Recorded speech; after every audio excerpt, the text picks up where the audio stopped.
උපත සිද්ධ වෙච්ච කතාව. බදුල්ල පැත්තේ තියෙන ඌව ප්‍රොවින්ස් වල බදුල්ල පැත්තේ තියෙන කන්දක්. හරි මම මේ කතාව ඔලෙල්ලෙන් කියලා තියෙනවා. නමුනුකුල කන්ද. අඩි මං හිතන්නේ අඩි 6680ක් දුර උසයි. අන්නේ කන්දේ ගොඩාක් කල්වද මේ ඇත්තම කතාව මේක තමයි මොහිනීගේ උපත සිද්ධ වෙච්ච කතාව. ඒ කන්ද ආශ්‍රිත පොඩි ගම්මානයක් තිබිලා තියෙනවා. මේ ගම්මානයේ ජීවත් වෙලා ඉඳලා තියෙනවා උපත් වගේ පවුලක ගෑන් ළමෙක් ලස්සන ගෑන් ළමෙක්. ඒකේ නම රන්මලි. රන්මලි කියන ලස්සන ගෑන් ළමෙක් ඉඳලා තියෙනවා. මේ ගෑන් ළමයා පෙම්හාදකමක් ඇති කරගෙන තියෙනවා. පොට්ටක් පොහොසත් පැලැන්ති කොල්ලෙක්. ඉතින් අර හැමෝටම වෙන දේ සිද්ධ වෙලා තියෙනවා. ගෙදරින් අකමැති. ඉතින් මොකද කරලා තියෙන්නේ? මේ දෙන්න යනලා යනවා මේ කන්ද. ඊළ කන්ද ජීවත් වෙනවා. කන්ද ජීවත් වෙනකොට ටික කාලයක් ජීවත් වෙනකොට ඉතින් මේගොල්ලන්ට බබෙක් හම්බෙනවා. ඒක කොහොමද හම්බ වෙන්නේ? ඒක හැල්ල කිව්වේ නැහැ නේද ප්‍රථමයෙන්.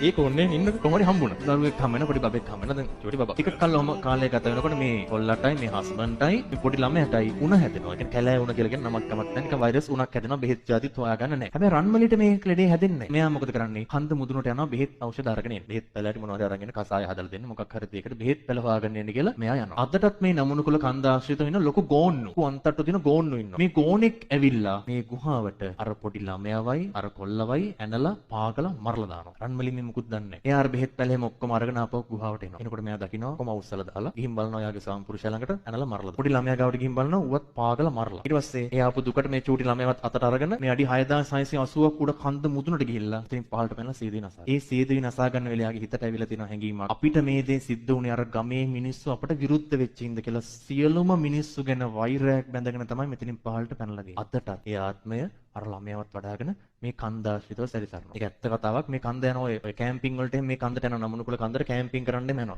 ඒ ගිහපු ගොඩාක් අය දැකලා තියෙනවා. සුදු පාට ඡායාවක් ළමයෙක් වඩාගෙන කෑ ගහගෙන ඇවිදගෙන යනවා. අදටත් ඒක තියෙනවා. ඔන්න ඔය තමයි ඇත්තම කතාව. ඔන්න බලන්න රන්මලිට වෙච්ච දේ. රන්මලි තමයි බහුකාලීන මොහිනී බවට පත් වෙලා තියෙන්නේ. ඒ කියන්නේ යාට රූපයක් තිබිලා තියෙනවලු මේ කොල්ලන්ව මෝහණය කරගන්න පුළුවන් මට්ටමේ හොඳ රූපයක් තිබිලා තියෙනවා. මන මෝහණය වෙන. ඒ හින්දා තමයි මොහිනී කියලා දාලා තියෙන්නේ. අදටත් එයා මේ කන්දේ ඉන්නේ. අපි ට්‍රිප් එක යන්න නමුනුකුල. යන්න. ඇත්ත මොහිනී ඉන්න තැනක් තියෙනවා ලංකාවේ.